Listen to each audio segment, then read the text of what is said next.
Everybody look. I'm just going to go ahead and start again on the training, and once I get my laptop from Steve, we're going to get down upstairs. You're going to tell me one more. Okay, honey, you still on the phone? Yeah. Great. All right. Sorry for the delay. Okay.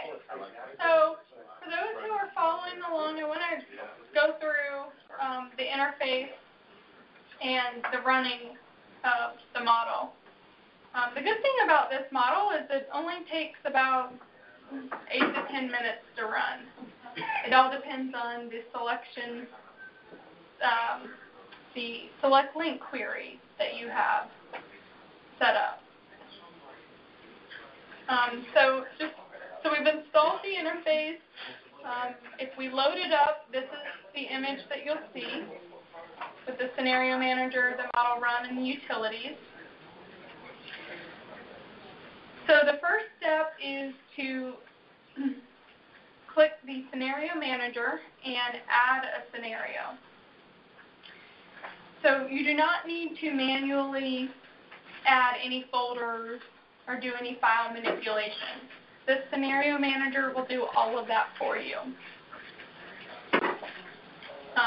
So I'll talk about it first, and then we can go in and do the steps. But what you would do is you'd click Add Scenario. Then it would ask you, do you want it for the base year, or do you want it for the forecast year? And then you would go in and specify those input files from the master folder, which include your master network, your zone system, your select link query file, your project list. So let's go ahead and do that. So if I go back in Transcad, then I can go to Tools, Add-ins, and you should see the shift model listed under your add-ins. The first step is to specify the parent directory. It defaults to the C shift model. You can, if you have it specified somewhere else, this is where you would go to navigate to the shift model folder. We can press close, the interface loads. Again, the button to the top is the About button, which when you click that, it automatically loads the text file that gives you descriptions on the shift model files and background. When you click on Scenario Manager, that's where the default scenario loads automatically every single time. This default scenario based on the 2014 base year. And you can see the file name here, default.scn.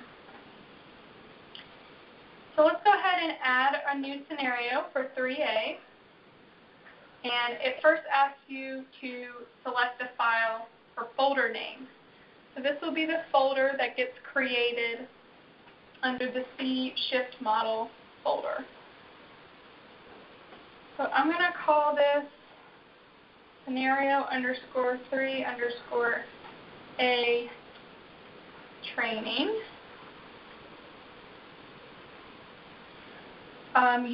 If you want to change the parent directory, again, if it's not located under the C directory, you can do that here. Otherwise, if it's continuing with the default settings, just press Submit. So in the background, what that did was that just created the folder. If we go and look, you'll see the folder's created. But now it needs to know, okay, so we have this folder created. Now I want to know what network type, what scenario are we basing this on? Is it the base year 2014 network, or is it the forecast year 2040 E plus C? For all of these, we've been doing the 2040, so let's click forecast and press OK. And then you will need to go in and specify the master input. You'll notice all these files are default under the master folder. If you rename any of these files, you will have to navigate to them. So, Lisa, I have a question. Yes. The master network, since we add a few Centroid connectors, so the master network file has already been changed. Is that correct? That is correct. Okay. Yes. Even though I don't remember we saved it, but once you click that green light button, it will be saved. Correct. Yes. Okay. And also that for all three closures, like 10, 20, or both, the network we only change once for all three.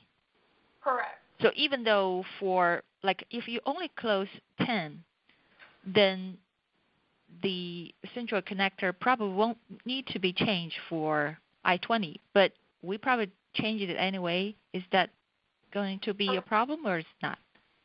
That will not be a problem. If we were just closing I-10, the Centroid connector that we added for the I-20 scenario would also be there.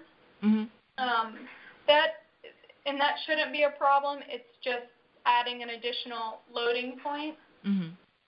But your regional impacts wouldn't change. So only the difference, I guess, is the traffic on the Centroid connector will be redistributed, but the traffic is actually on I-20 won't be changed.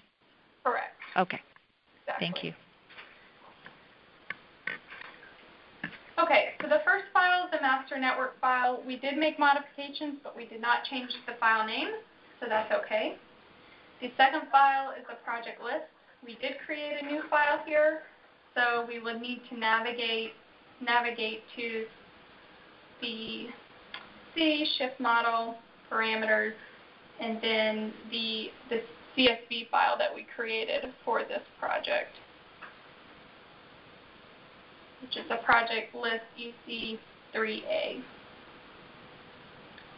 The turn restrictions, that is again under the master folder. We did not make any edits or change that name. That's fine. Same with the zone layer. Same with the seed OD trips. However, the select link query, we will need to navigate and change that to the select link 3A query file that we created. So once those paths and file names have been updated, we can press OK. In the background, it's going through the scenario creation process, exporting the highway network, or joining the highway network to the project list file, exporting out those particular links. You will get a note at the end that says, your settings are saved for this scenario. You will also get a note saying, please verify scenario settings and file path. Now, this is important, especially if you're not using the default parent directory of the shift model. So I would go through and just double check, okay, your scenario file, yes, it looks like it's created the scenario file under the right folder. Then you can go into the input and parameters file tab, and this will show you the path to your working network and various parameters. So the parameters all still stay under the parameters folder, but you will see now that these previously the master files are now located under the specific scenario input folder. We can just double check that when we go to the scenario folder input, and we see them here. Yes.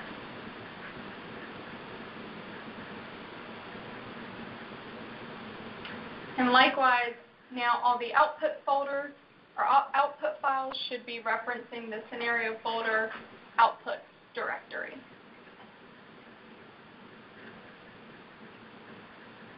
And just to run through some of these output files so you know what's there. The first one, it's named Highway Network. It's really the .net file that Transcad needs for routing purposes. It's not a geographic file. The second one is the highway skim. That's your travel time and travel distance between origins and destinations.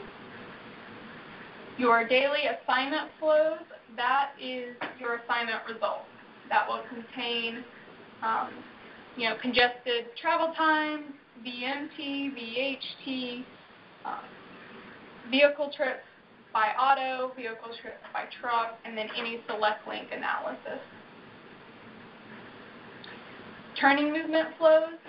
So another option, we haven't really talked about this, but if you do want to report turning movements, this model will allow you to do so by specifying those turning movement nodes in the node layer.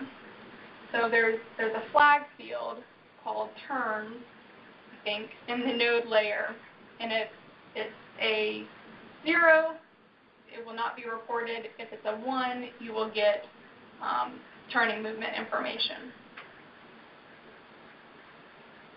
In your select link trip, this is basically the OD trip information. The link level trip information will be in the daily assignment flows. And then the run report, that's just a text file that summarizes when the model was run, what the scenario name was, and just some date and time information for you. Okay, so all of that looks good to me. We can save this scenario. Did anyone who was following along have trouble with creating their scenario or getting similar results? Good.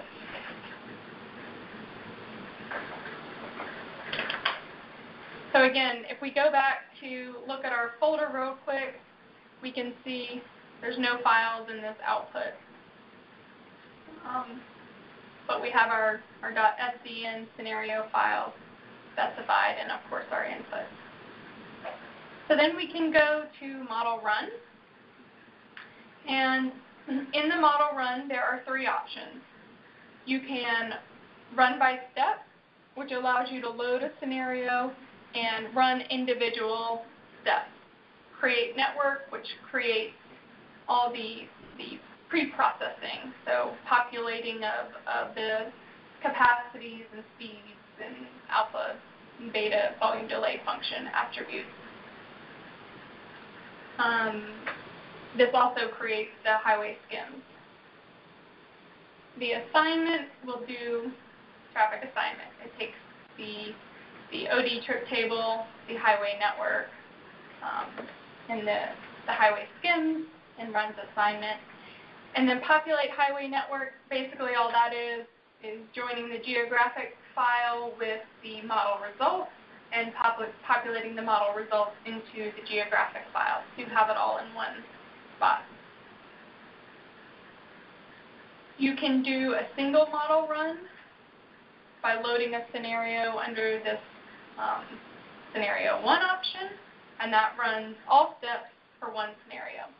Or multiple model runs. Let's say you want to test 5 different scenarios, but you don't want to hang around, every 10 or 15 minutes and reload them. You can just run them all in batch mode. So they'll run one after another. I'm going to run step by step so you can see how long it takes for each of the steps. What kind of computer do you have running there? Oh, what kind of computer do I have? Yeah, Dell. Yeah. Is it a Hugo or is it a Ferrari? I am not computer savvy, to be honest, so I will just show you. i7? 16 gig. Yeah. 16 gigs of RAM. You got a BMW. I should thank someone. Okay. So when we want to run by step, or for any of these options, we have to load the scenario that we want. And that's always the .scn file. So we open that, and then I'll click Create Network. And this is where it's going in and filling various attribute fields, populating from the speed capacity lookup table. That did not take very long. The longest step is traffic assignment. So this will be probably on my computer about a 5 to 8 minute process. It runs to a convergence of 0.001. It has a maximum of 100 assignment iterations. This model does not take that many to reach that convergence. So while this is running, let's head back to the presentation real quick.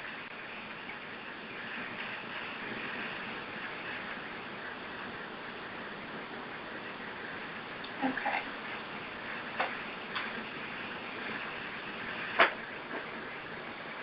Okay. And then we can talk about, after it runs, we can talk about some of the various utilities that are offered in the interface. A lot of them, or several of them, are validation statistics for the 2014 base year. Looking at, your count VMT versus model VMT, your count volume versus model volume, root mean square error. The tables that can be used for all scenarios are these last four, which is your trips by purpose, trip length distributions, so that's your average trip length in terms of miles and minutes, your model VMT and VHT, which this model, or this utility reports it by functional class and by area type. And then there's a table with population by state. The model does not have very many, or it really only has population and household, so demographic data associated with each zone. It does not have employment, but we summarize the population by state here. And then the maps include the volume to capacity ratio map, and then various assignment flows. So we have assigned flows for total volume, auto volume, and truck volume. And these are bandwidth maps. So they'll show you, the higher the volume, the thicker the link. There's also a validation map for the base year. It kind of shows the red and green links. Real quick, I've got everything. I finally got my laptop from Judy and Connie. So for those of you who want to do Tableau view, I'll be in the kitchen area. What? The Tableau view? Where? Downstairs, where we had breakfast this morning. Oh, okay. The dining room. Kitchen, they cook food there. Dining room, you mean? Dining room. The spacious facilities which you can consume various sides. Right. Yeah. So anyway, I'll be down there doing Tableau view for those who. Hey, Liza. Yes. I thought we have three different scenarios, like 3-A-1. Is this the scenario we're running right now, including all three sub-scenarios? No, this scenario, this is just 3A. When we say 3A, just the one closure? Yes, this is just I-20 closure. Oh, okay. Yeah, So Same in order to process. have 3, I will have 3 different scenarios. Correct. Yes. Okay. Thank you. Exactly. You'd have to do the same process for 3 times. 3B and 3C. Okay. Yep.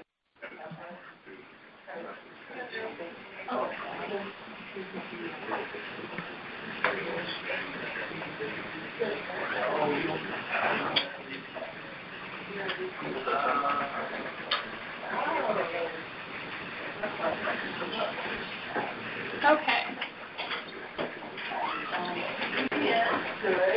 Let's see, what do I have? Yeah, so the next 2 slides are really just on evaluating the results. And I'm open to hear what you guys think is useful. I've come up with 2 examples. One is a volume difference map, and one is a select length flow map. And I was going to go through how to do each one, but I'm open to what you as users feel would be helpful. And if not, then I'm okay with that too.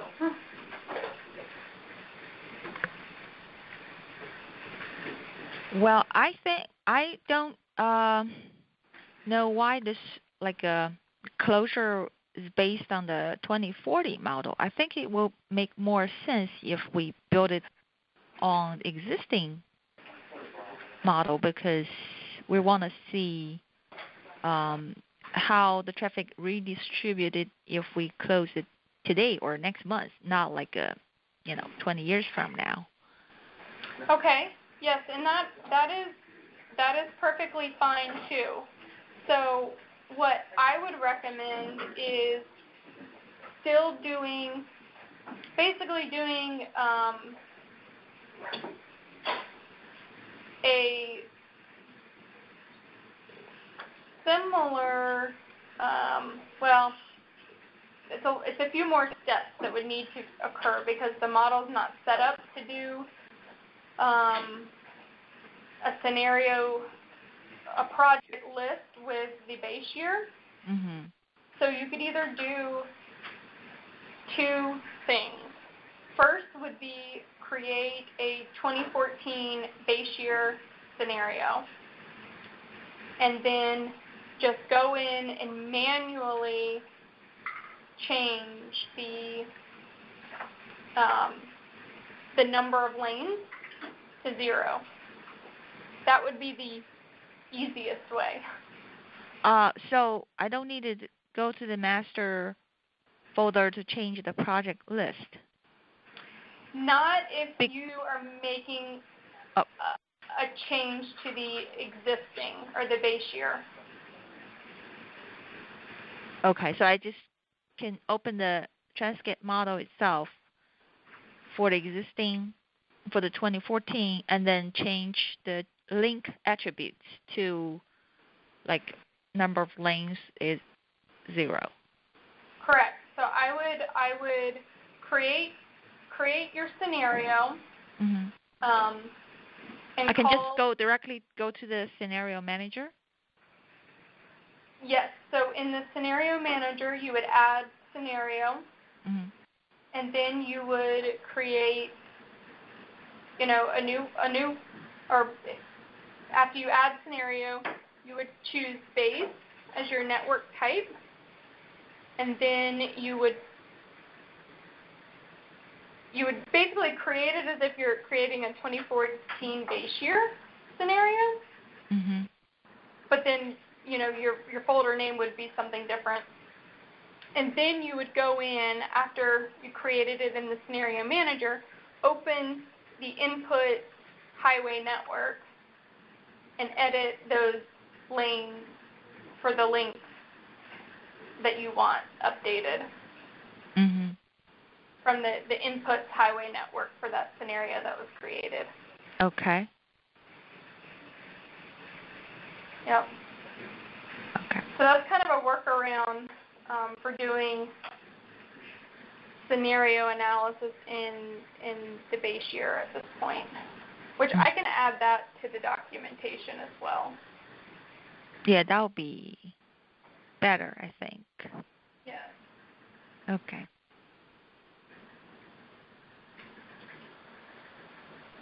So for the query, I'm just wondering if we don't do the query, the output will still show us the traffic flow on each link. So if you want to find a particular link before and after, you can still find it even though you don't do the query. Correct. You can you will know the volume on the link before or without the project based on the no build, Mm-hmm. and then with the project based on your build scenario run. Mm-hmm. So you have the volumes that you can do a difference map with, but Right. But with this query, it just it will show you. I guess you can just pick the scenario output and show it on the map. That would be easier, I guess. Yes. So let's look at those maps. Okay. So in the presentation on slide 18 and 19, there's a couple of examples of some maps that we can do. And so let me exit out of this.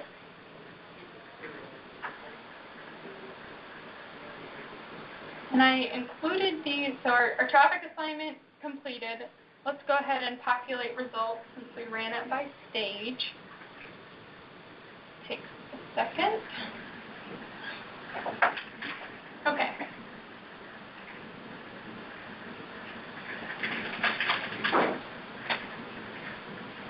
So let's maybe do a different map. And let me see, I'll follow along.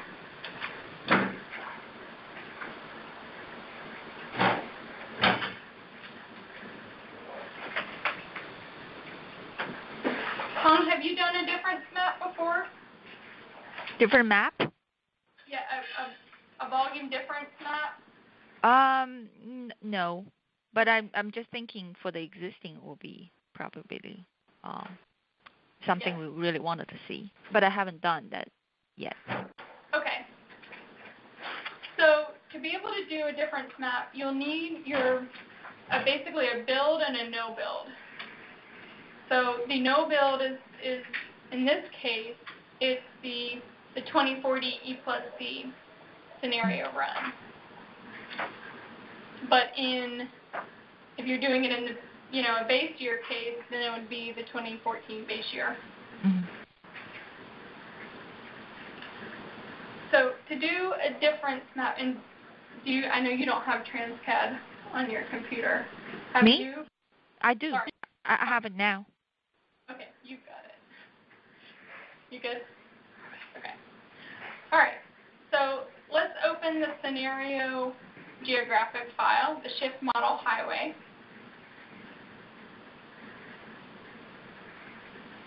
And so if we look at the resulting network attributes, we can scroll all the way to the right and we can see various, information populated. We have, it starts with the vehicle miles traveled, vehicle hours traveled by length, and then you get into the flows, the auto flows, the truck flows, the daily flows. We have volume to capacity ratio, level of service, centerline miles, lane miles. That's all at the link level. So if we want to look at the difference between the volume in the build scenario versus the no build scenario, we will need to join this build scenario network to the no build result. So we can use this tool called Join Data Views, and you will have to navigate to I have it set up as scenario 3, no build, but you can do the 2040 EC. That works as well. So we navigate to the output files of the no build scenario and select the MMA link flows. We will join the ID from the geographic file to the ID1 from the no build assignment results.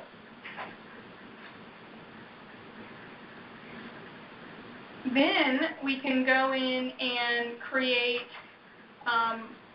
our formulas. Oh, sorry about that. Didn't realize this was on.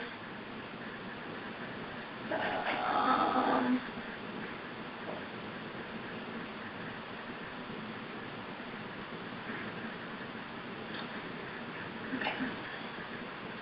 Then we can go in and create our formula fields using what is this called? This formula field icon.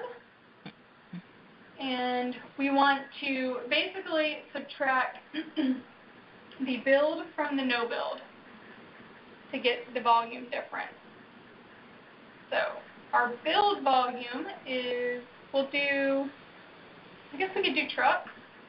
Let's look at trucks difference.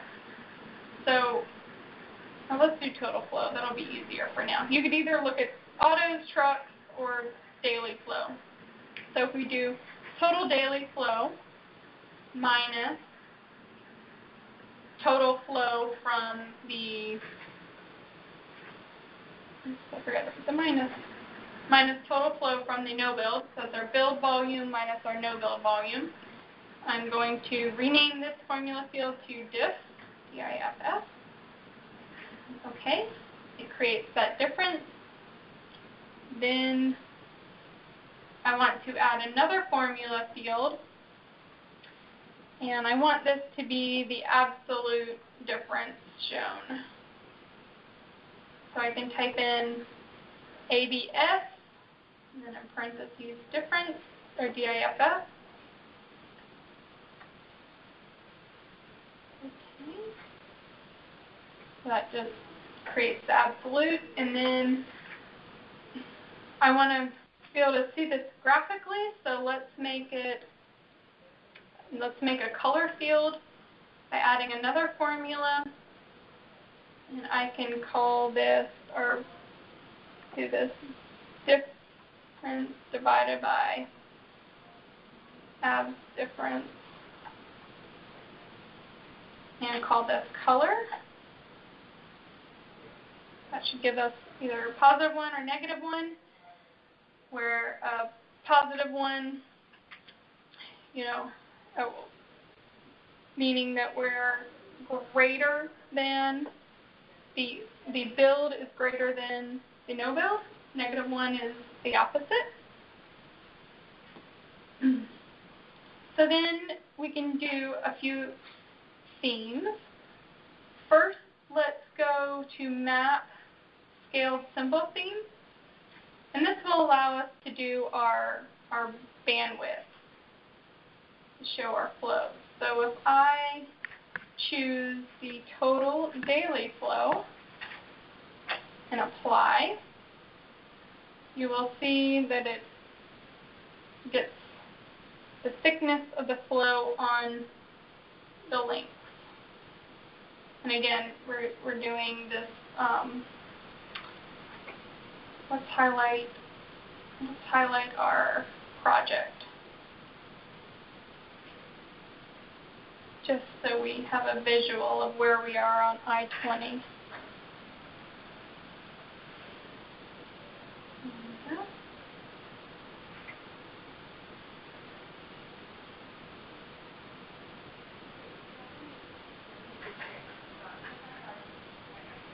Let's make this a different color. Blue.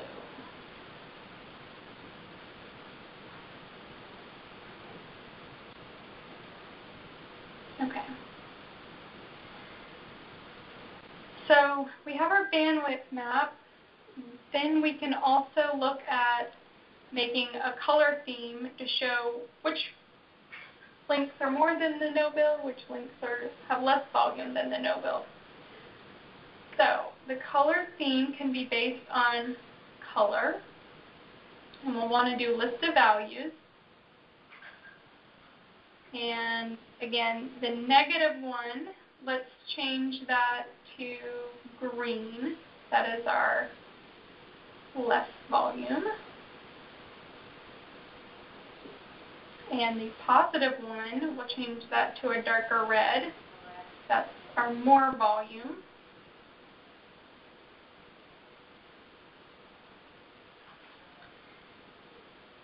Let's see, sometimes Transcad has these default, I like to play around with the scaled symbol theme a little bit. What's the right direction? Let's try 25. But I guess basically what you can see is where we have this road closure, you can see there is less volume on I-20 and a lot more, or not a lot, but more volume on I-10 between the no build and the build. This is a daily volume, right? Yes. This is Do daily. we have like a peak period volume? We do not have any peak or time of day volume. Okay, so the whole shift model just have the daily volume as an output. Correct. Okay. Right. Just wondering, is there a particular reason? Because normally the Transcat model will give us like the peak period and time of day output. That it wasn't in the original vision of this model development, which was back in late 2014, early 2015. That definitely could be a future enhancement for this model. Mm-hmm. I think that, and then commodity break, or further breakdown by trip purpose. So breaking down autos by more purposes and trucks by more purposes. Mm-hmm. Because I think it's we like to see how much impact it's gonna to have on the interstate during the peak period. That's Sure. something, good to know because of the closure. Sure. Mm-hmm.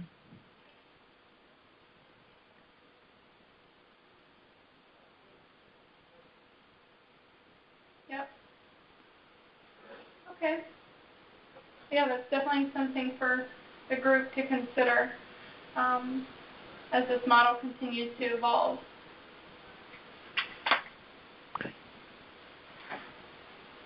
Okay, and then quickly I wanted to also show how to do a select link map, which is very similar to kind of what we just did.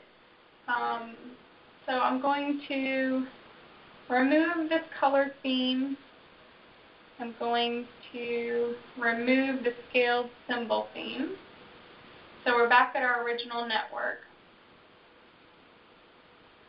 Then, since we're not doing a difference map, I can close the join from the no build.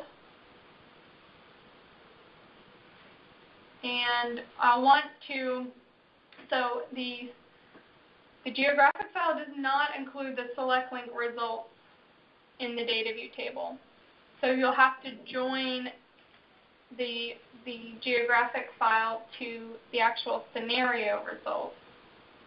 So we'll go back to our scenario 3A outputs file folder and join to that MMA link flow file. And if we scroll all the way to the right, we'll see, for this particular one, I just ran the I-10 and I-20 select links. But now I can go, again, back to map, scaled symbol theme, and the select link analysis is reported by direction. So you'll want to click this dual field. And let's look, I don't know, let's change it up. Let's look at the truck flows on I-20.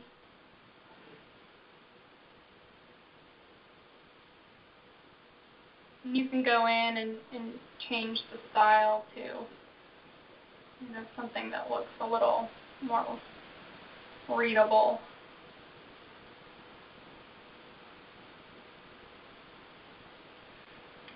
And then I'm going to make this selection set inactive so we can make sure there's no flows in that section.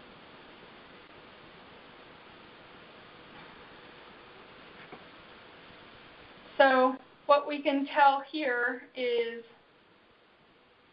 well, the good thing, gut check, no traffic is loading onto or no trucks are loading onto the area that was closed. But you can see we selected this link here. This is the thickest link. That's where we can evaluate where the traffic's coming from and going to. And if we did the same select link in the no build, then you can do a similar difference map to see,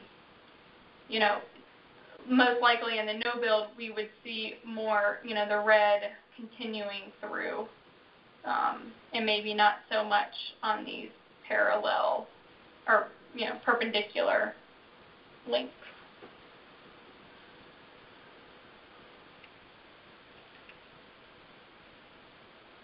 I'm sure we see something similar if we change this to the total flow. Yeah, the total flow, you'll see a little more, definitely a little more reach and distribution. The auto trips are definitely rerouting, but trying to stay on the interstate as much as possible. Yeah.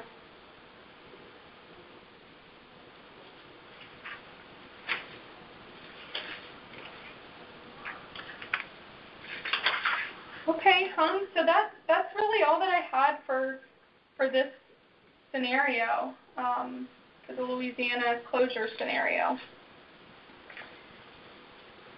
Did you have any particular questions? I have a question. Since we don't have the time of the day output, I'm just wondering, as far as the redistribution, we only have a capacity. We only have a daily capacity. Is that correct for each link? We have daily capacity for each. I'm just trying to think, if we going to have the time of day model or the output, are we gonna have the peak period capacity, or yes, you would that's gonna make things different, if it's over the capacity on the surrounding links, then the traffic will redistribute it differently. Yes, definitely.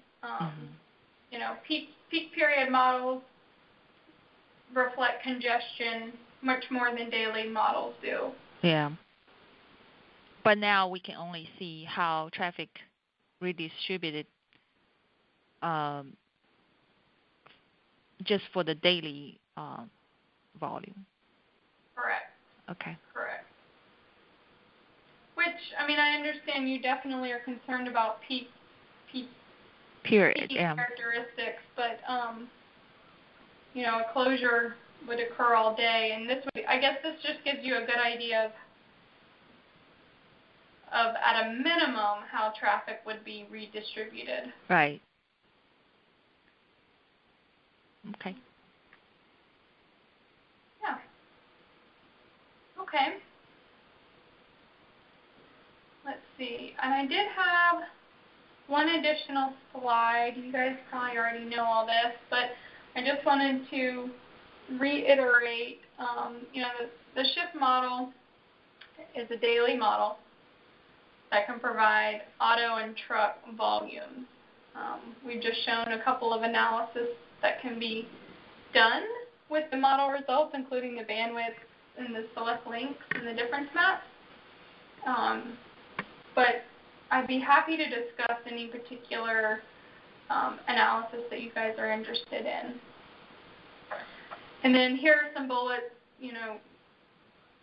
to read at your leisure. Just what is the model appropriate for? What is the model not appropriate for?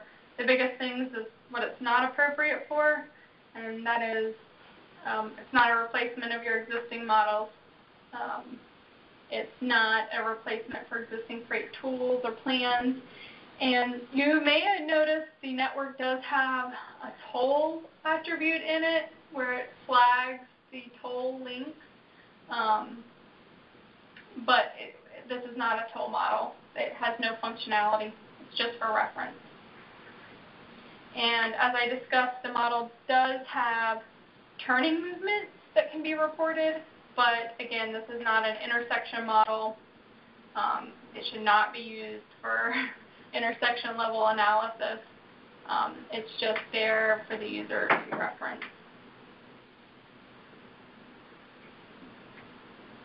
Okay.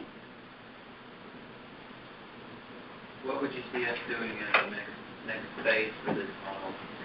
So I think the next phase, there could be a few different things. One would be to, I know Scott has seen some variation in roadway characteristics, so maybe adding a little more functionality for varying speeds, whether that be geographic based, whether it's by more functional classes built into the model, but maybe a little more validation options for the user. What about, you said earlier, you mentioned the true purpose and adding commodity info. What about from that kind of perspective? Yes, so that is definitely a much bigger effort, but I think as users, if you guys are interested in the breakdown of auto and truck trips, especially the focus here is freight. If we want to try to understand the commodity flows, that's a whole another level of effort that can be added if that's useful. Is that something you could do for November? For November? Before November? Most likely. What about employment type? So the model does not include employment. We do have various data sets that have employment at the county level that's pretty readily available. And the model structure is set up so that it's at the county level. About top? So, for example, Wisdom Pool have published employment by type at the county level. Some states may have, state data centers may have some information too, but that can be added. There is no trip generation component to the model though. It's all based on origin and destination vehicle trips at the moment.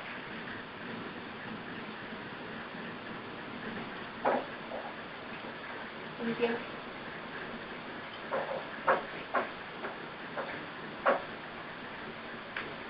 And then of course the other thing the documentation, which can be enhanced a little bit, like the user's guide to talk about some of these things, such as running these scenarios for the base year instead of the forecast year, running how to tinker with the speed capacity lookup table if you want to add additional functional class. So those are items. What about adding other modes? Yes. So the research efforts that C.B.M. Smith did has various modes, modal information, and then the TAF, the Traveler Analysis Framework, has modal data. So we have the framework already set up for shift, converting the TAF level data into the shift zones. But the intent of this study back in late 2014 was to not have other modes. But yes, it can be added as desired by the group.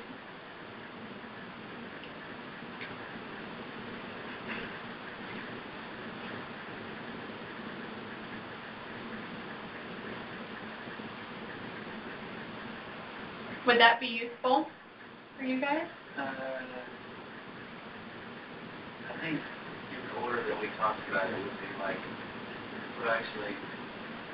I would do employment and then commodity, and then modal volume, and then modal commodity. Okay. I don't think like modal commodity, I don't even know what's moving on the railroad. Right. Because we're highway. It would just be cool to know. Yeah. And I think our economic development and other groups in our state could use it. But at the DOT, we would need to know how much sand is moving on the railroad corridor.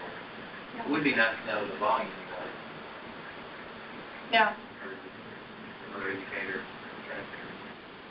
Yeah, I know back in 2013 when we developed the highway network, we also pulled other networks like the rail network, and we delivered that to Bruce, and I think he may have uploaded it to the site, but we didn't take that to the next step, to phase 2, to do any assignments. But yeah, no, that's definitely something to consider. Yeah, I think that I'm going to propose building on top of our model that we've got here. Those would be the things that I would talk about first. Yeah. Have you seen the freight flows by highway, rail, and waterway map that Federal Highway does? I've heard of it. I haven't. The one with the different colors and the cardiac map? Yes. Actually, I know what you're talking about. It's this one.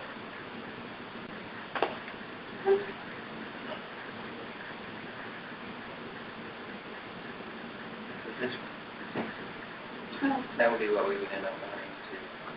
We're having a software that we can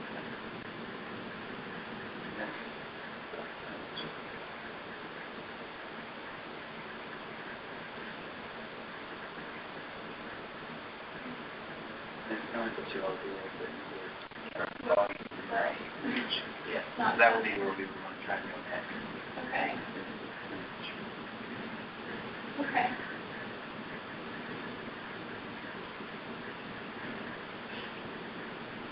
Yeah, I think that's where this is headed. Especially focusing on freight. It seems like all the federal directives want us to think on the bubble now. And if we had this now, then we would be in good shape. Yep.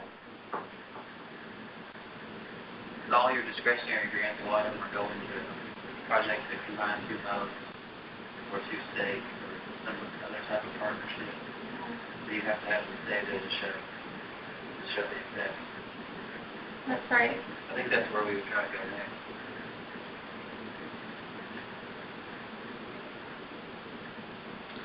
Hung, are you still on the phone? Yes, I'm here. Okay, great. I do have another presentation or another example if you guys are interested. Let's see. A lot of it's a lot of it's repeat, but I guess Casey, what I think we're kind of wrapped up. I've got your recommendations for next steps. And that's all I needed to try to get a grasp on as well. Okay. Yeah. Got a couple of things. He's a really good in the swing because he knows my experience and yours. Yeah. And so he can help with that. So you can help with that. Good. So Hung, would you be interested in me walking through the I-70 work zone? Yeah, sure. Scenario? Okay. You okay with that, Casey? Yeah, that's fine. Okay. So the I-70 work zone is, I picked this one to share because I feel like it's very relevant. We tend to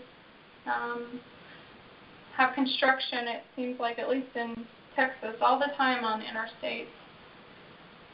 So this scenario is on I-70, and again, this scenario actually consisted of 3 scenarios. Missouri wanted to look at I-70 as a work zone in 3 phases and by county. So we have Jackson County, Boone County, and St. Louis City County. And the definition of work zone is reduction in number of lanes to, I think the facility in most parts of the 4-lane facility, but reduce it to 1 lane per direction and reduce the speed to 50 miles per hour. The 1 lane per direction, no problem.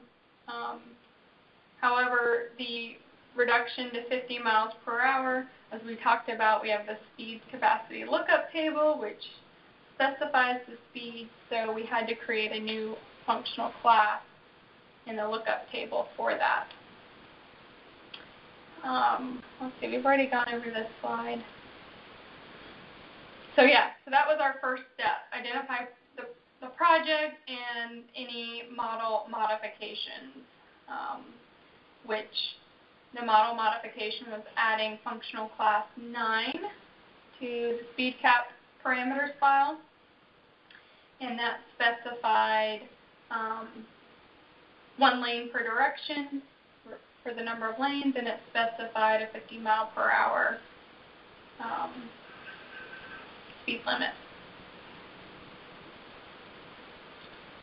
So for this one, we did,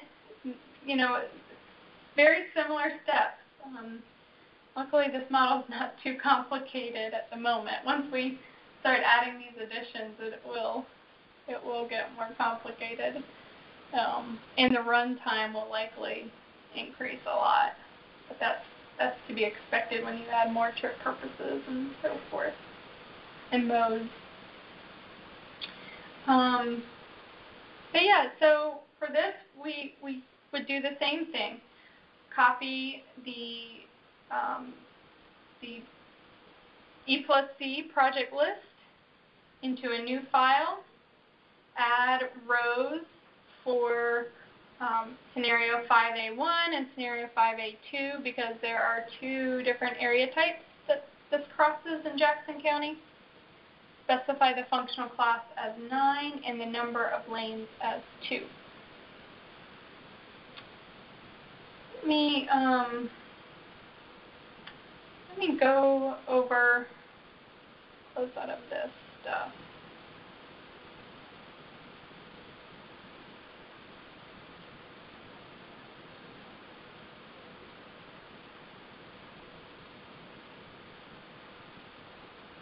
Let me go over the speed cap bin file one more time. I should hide or remove these South Carolina references. But I wanted to go over how you add a new functional class to the speed cap lookup table. Quite simple. Basically, you just go to Edit, Add Records, and then you can add however many records you want. We just want one. We'll press OK, and it adds it to the bottom of the list.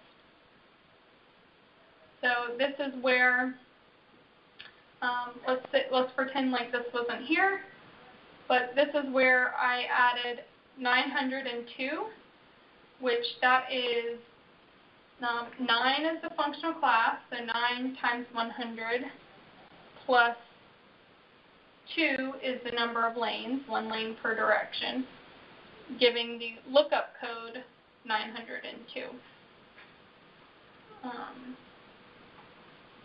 And then the S3 field is really just your, this could be labeled better, but it's really just a description for your personal reference.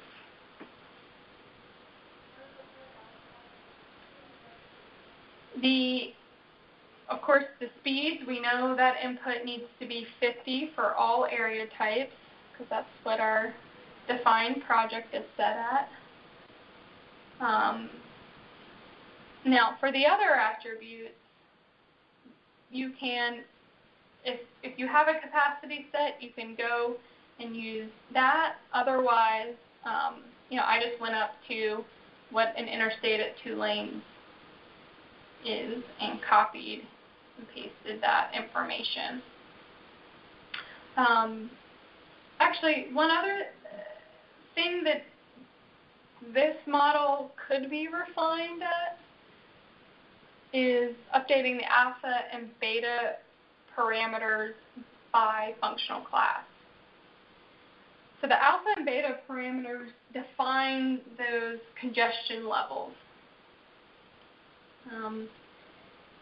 It's basically the tipping point to when speeds or travel times increase, the tipping point to when travel speeds decrease when the VC ratio is, when the volume is over capacity, when the VC ratio is 1 or greater.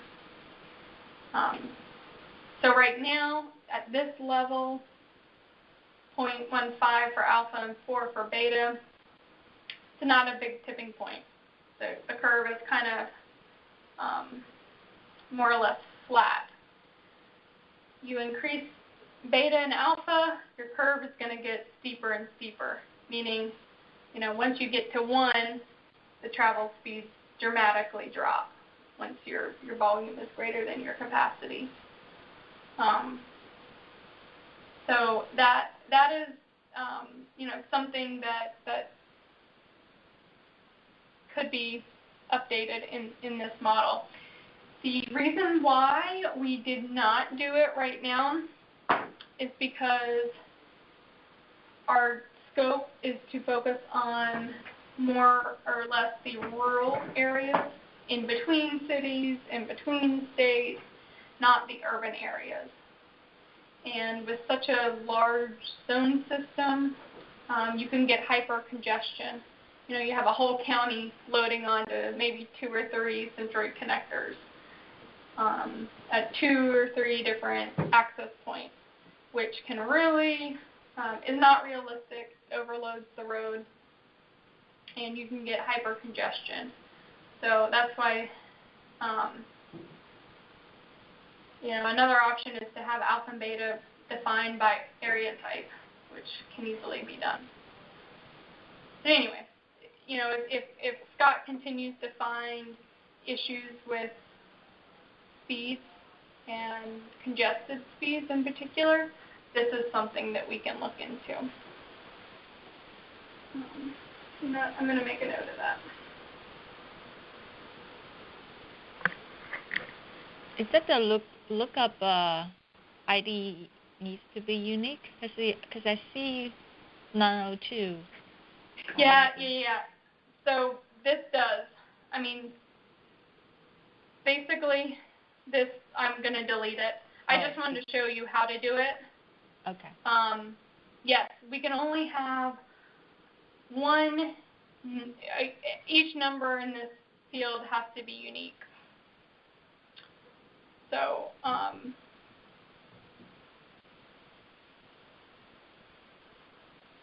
yeah.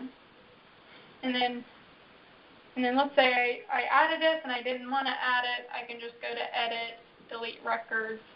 It deletes that record for me. So that's the model change that we made for this scenario.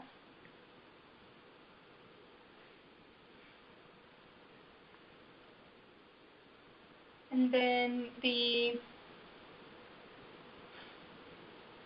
project list file, if you were to copy that over to a new file, you would then add 2 records for scenario 5A1 and scenario 5A2.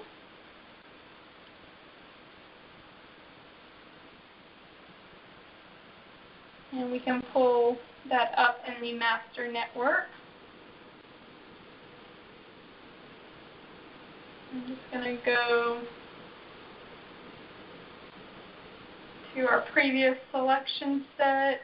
Instead of 3A, 5A1 and 5A2. Let's call it scenario 5A.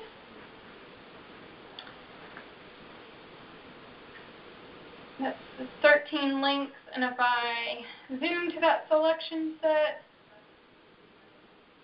you can see it highlighted here in green. Let's make that bigger.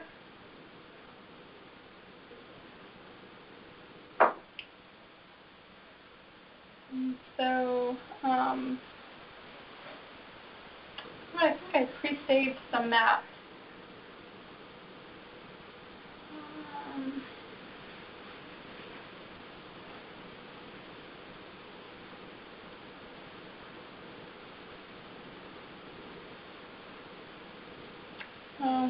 No.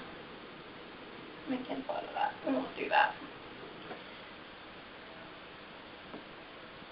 But so the networks that you guys already have these scenarios coded, or the scenario IDs coded in the project ID 1 field. But if not, then you would have to just go in and manually identify the links and then enter in whatever project, ID you wanted to call it. All project IDs are user defined, but those also have to be unique. You cannot have duplicate project IDs, for representing different projects.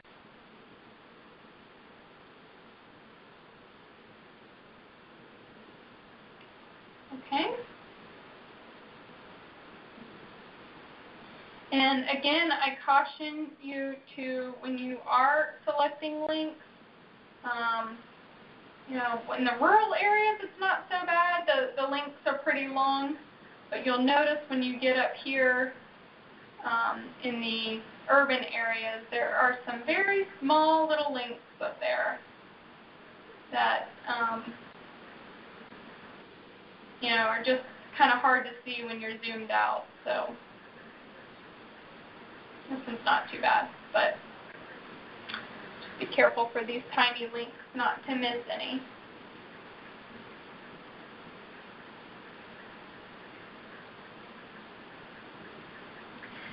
And again, for this, the next steps are pretty much the same. We did some additional validation here where we found a link that crossed the county line, the boundary, and since the scope of the project was, within the county, we wanted to, we made sure to split that link, and of course, prior to splitting the link, we made sure that the configuration settings, you can edit configuration settings were updated to copy.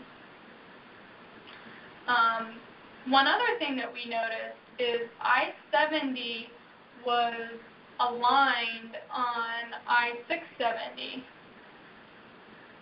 and instead of I-35. So we verified in Google Earth and local knowledge that the alignment of I-70 in Kansas City. We also added Century connectors to add more. So again, the Century connectors were put in the model, methodically, but each one could use additional reviews and local knowledge to know, where the best connection should be. Also, that is your opportunity in validation to go in and say, for example, if we look at this set of Century connectors here for this zone, the zone is probably, quite large. The Centroid is defined here, but we may find that traffic is actually really, not so much as loading to this outer loop. They're more on these inner corridors. So I guess what my point is, make sure you look at the Centroid connector placement well when you're doing your analysis, and feel free that it really doesn't matter how many Centroid connector locations you add. You can have 2, you can have 10.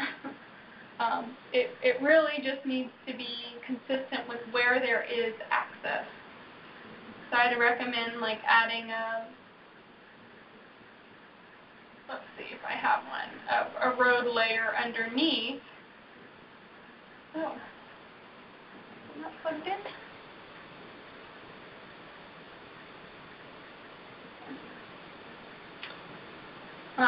If all of you have TransCAD, then you can add maybe the streets layer or the highway network.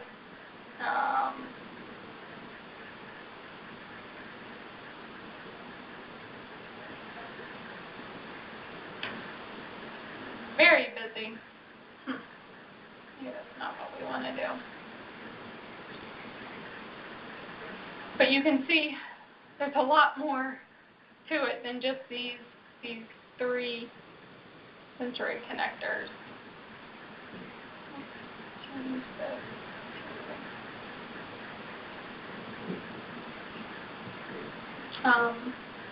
So, another connection here, maybe one here. Those are all good practice to refine these connections when you are analyzing more in detail a project. Again, this one is more urban in nature, so this is another location where you would want to reference your local statewide model or your MPO model to verify what that has.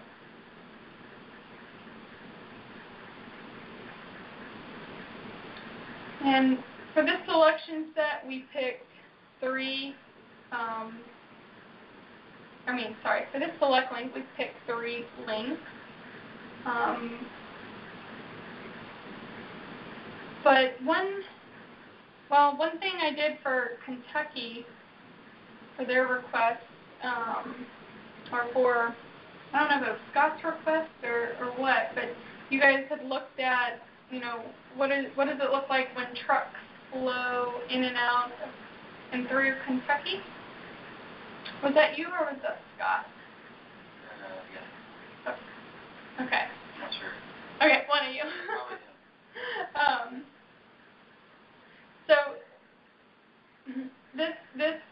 select link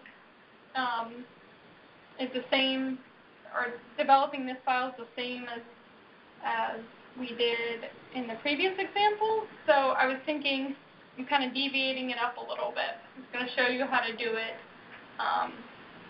a different way. Sorry, I'm jumping around a little bit. I hope that's okay, guys.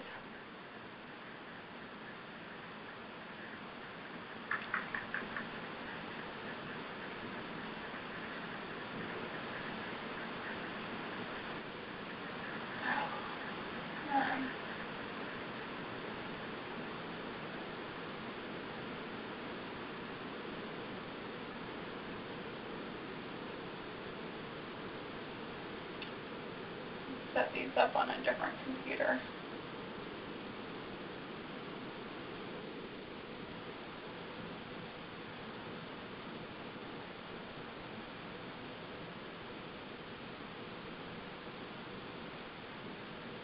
Okay. So I'm going to hide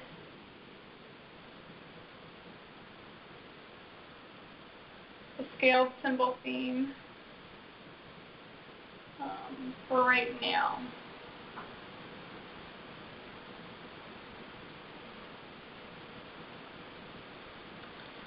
Okay, so we have Kentucky, the state, and we want our select link analysis to be based on trucks that are cross the state line and flow on any of these links within the state. So the quickest way to do that is to identify, which you should probably already know, the state fits number, which is 21.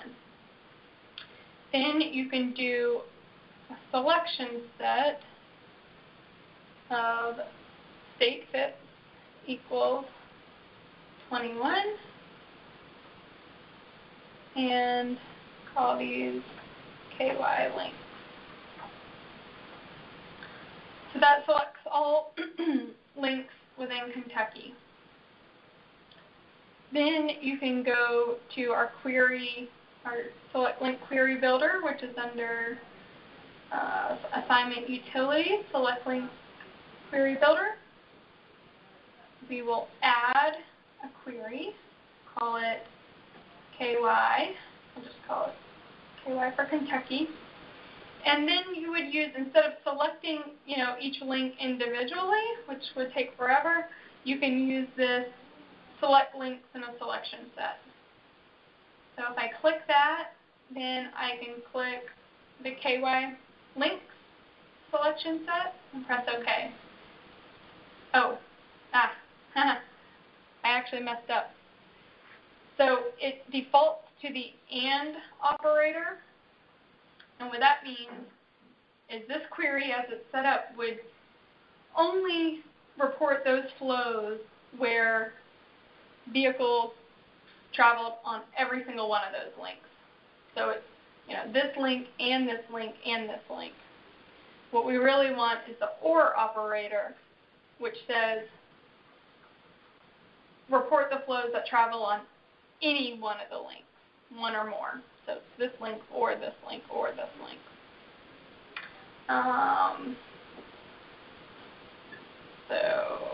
Okay, you know what? I'm going to just clear that. And then before selecting the selection set, I'm going to click on the OR operator. And now I can select the selection set. There we go. That's what we want. You can verify that the query is valid. It is. And then you can save it. Yes, we want to save it. And I'll just overwrite it. I already did this. The select link _ KY. Okay, so that was kind of a sidetrack, but I wanted to show it as we're going through this process. So then you would create your scenario, your 2040 scenario, if that's what you want, E plus C, or whichever one, and just make sure that you navigate to the correct select link file.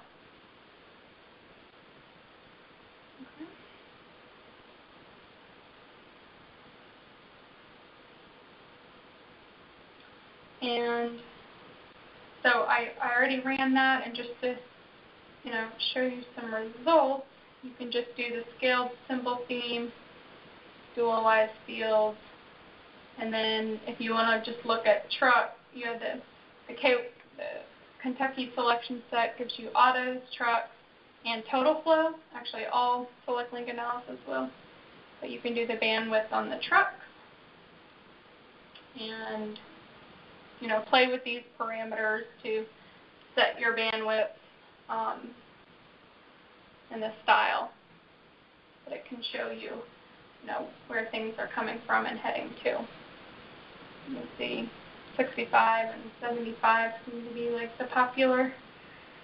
Yeah, the interstates are the popular through trucks. Yep.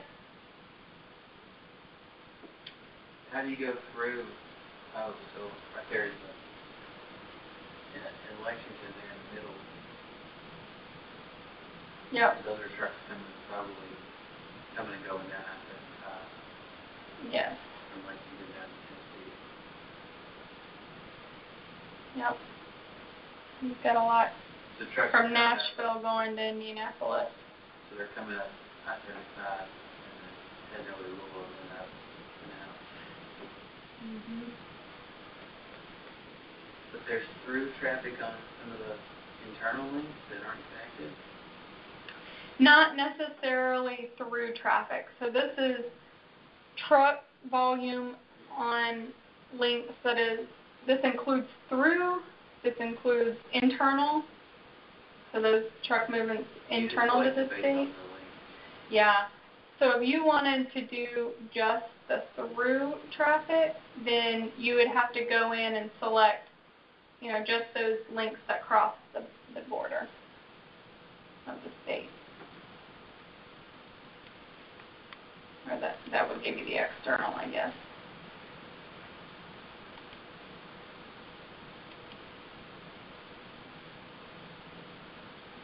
Okay.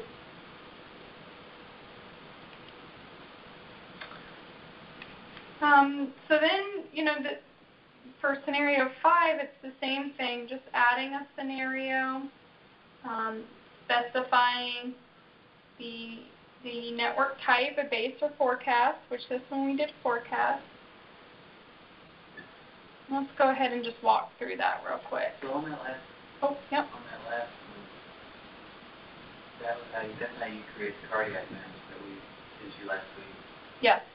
You just change the bits on the destination to something other than this is not 21. So if you want to, I just did any truck. This flow shows any trucks that cross into or stay within Kentucky. So you have to further define it for origin 21 destination. Yes.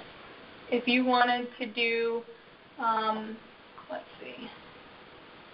Let's shift nodes. It's going to be a little trickier, but find the utilities, select link.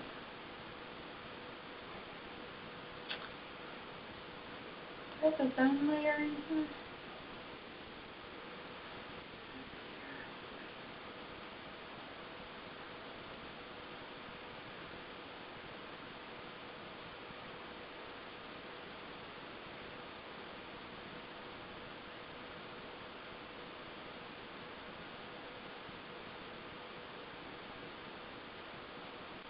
Okay.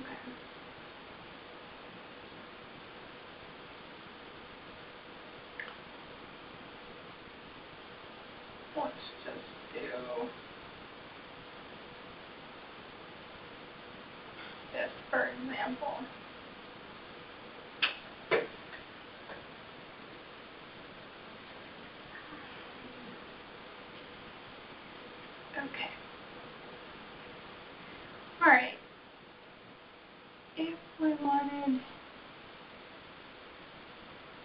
I thought you could do it. Sorry.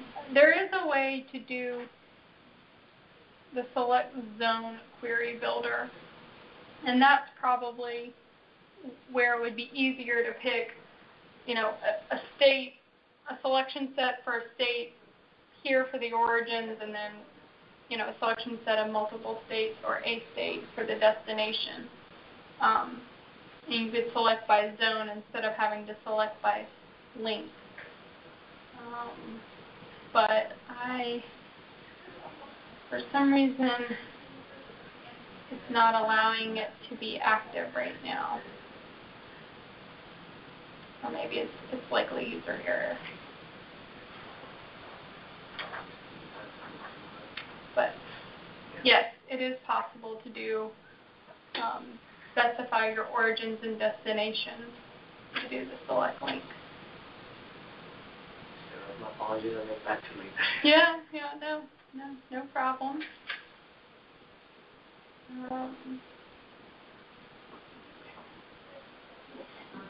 Yep, we're just going over some. Well, we're in the middle of scenario 5A, but we detoured into some select link stuff. I guess a general question, maybe I've already answered it. That on thought, but when you create these new scenarios, you want to create a brand new directory for them?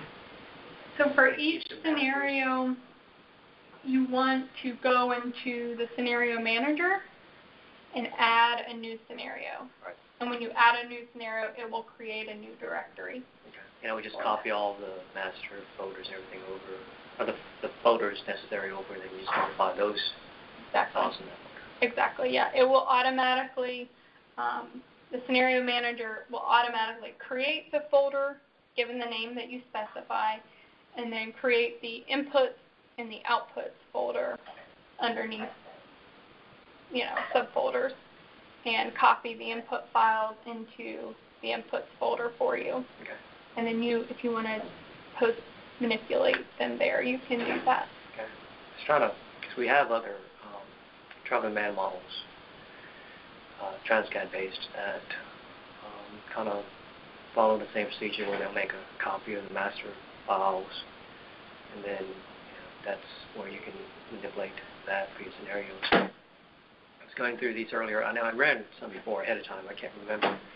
It's been a little bit of time since then, but I went into the output and the input file, actually the input folder for the scenario I created. And it looks like it's just certain files, but it wasn't like the actual folder structure that was like the master and all that. Say that again? So, Let me see if I can. yeah.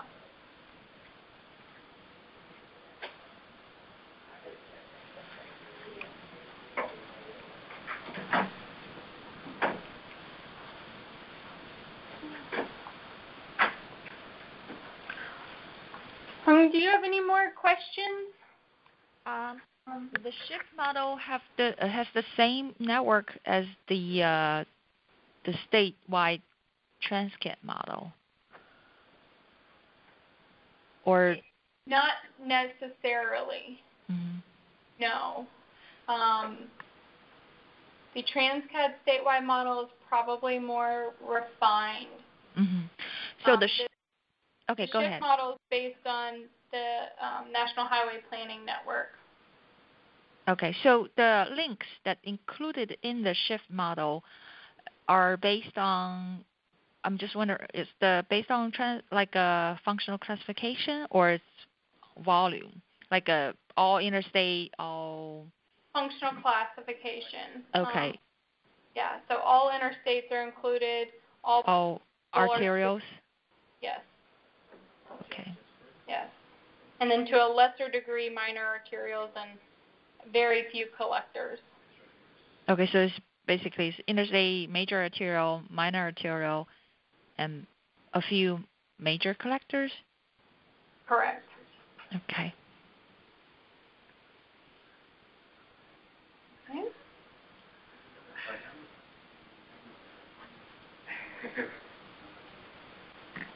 All right. We talk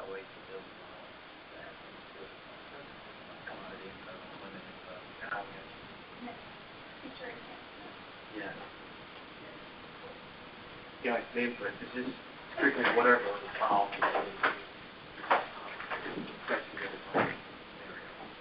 Yeah. The reason I was asking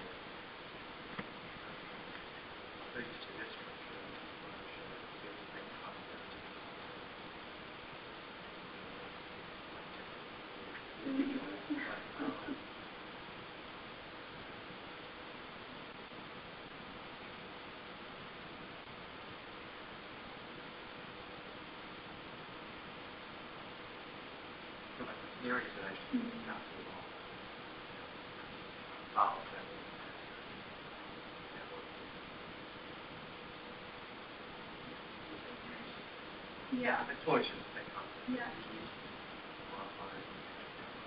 here. Correct. You can, now, you can edit, geographies, of course, the main 3 attributes are functional class. The ones that'll make a difference.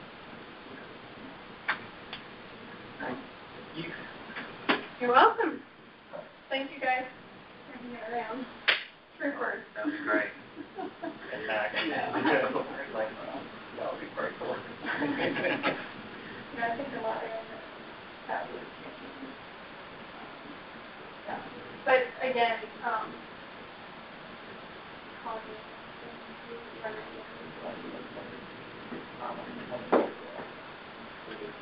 happy to help. No. Yeah. You know my number. All right, thank you. Sure. Because I'm going to do, I was on your, I have your shoe walk. Okay. Or, so that's why we were everything in there. So, whatever you need, take out. Great. And it'll be open. Okay. Thank you. Okay. Any other questions from the phone? If I have more questions later on, what's the best way to contact you? Is that call you or email you or? Yeah, how about shoot me an email, and then we can set up a time to talk. Okay. That usually works better for me. I will be traveling for the rest of the week. I may have some time tomorrow, but I definitely won't have any time on Friday. Okay. What's your email address? It's Amar, A-M-A-R. Just a second. Write it down. Yeah, go ahead. Okay. A-M-A-R E-R at cdmsmith.com. Okay, got it.